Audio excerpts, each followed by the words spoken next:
Hi, grade 4th. In previous class, we had completed exercise, all the textual exercises of chapter number 6. Today, I am starting with chapter number 7, People at Work. We meet many people who help us in the course of the day. हम दिन में ऐसे बहुत लोगों को मिलते हैं जो हमें डेली लाइफ में हेल्प करते हैं. Some people help us at home while some people help us outside. कोई कोई लोग ऐसे होते हैं जो हमें घर में हेल्प करते हैं और कोई कोई ऐसे होते हैं जो हमें बाहर हेल्प करते हैं. Our domestic help us in keeping our home clean while teacher helps us in school. Domestic helpers जो हमारे घर पे काम करने आते हैं वो हमें घर के काम में हेल्प करते हैं, जैसे जबकि टीचर्स जो हैं वो हमें स्कूल में हेल्प करते हैं. Fill up the list by writing about the people who help us at home and outside. तो ये चीज़ आप होमवर्क में करेंगे. आपको ऐसे लोगों के नाम लिखने हैं जो आपको घर में हेल्प करते हों और घर के बाहर हेल्प करते हों. Now we'll start with the chapter Potter. Have you ever seen how Potter's hand move on the wheel? क्या आपने कभी देखा है कि पॉटर का हाथ व्हील्स पे कैसे घूमता है? A potter uses clay that is wet soil to make utensils, toys, vase etcetera. Potter मतलब जो मिट्टी के बर्तन बनाता है, यूटेंसिल्स मतलब बर्तन, टॉयज मतलब खिलौने और वाजेस मतलब वो जो फ्लावर पॉट जैसा बनाता है ना वो. तो वो क्या यूज करते हैं? क्ले किसे कहते हैं? गीली मिट्टी को क्या कहते हैं? Clay. In villages potter go to the river side to collect the clay.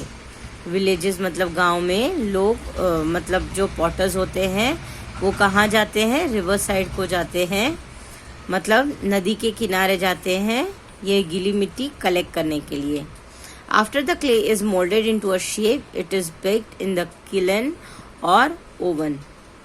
जब क्ले को उसको प्रॉपरली एक शेप दे दिया जाए किसी भी चीज का, उसके बाद उसे किस में बेक करते हैं? किलन में या फिर ओवन में. उनका ओवन मतलब यहाँ ओवन नहीं होता है, एक्चुअली भट्टी होती है.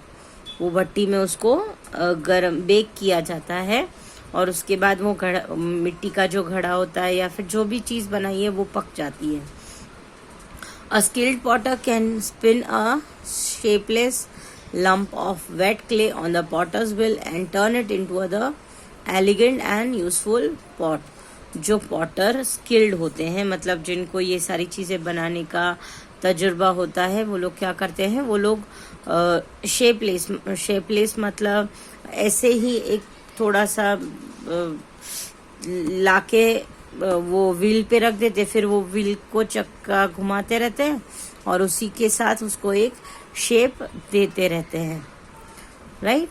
और वही जो एक सिर्फ बंच ऑफ क्ले था, थोड़ा सा मिट्टी था, वो बहुत ही एक एलिगेंट मतलब बहुत ही एक सुंदर खूबसूरत पॉट में कन्वर्ट हो जाता है, right. Weaver. A weaver weaves the clothes on loom. Weaver कौन होता है? वीवर वो होता है जो लूम पे क्लोथ्स को वीव करता है मतलब क्लोथ्स को बनाता है. A machine for making cloth is operated by the hand is known as handloom.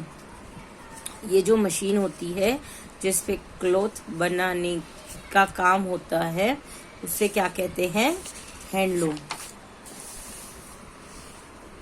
As it requires more time and effort is usually more expensive than machine-made clothes.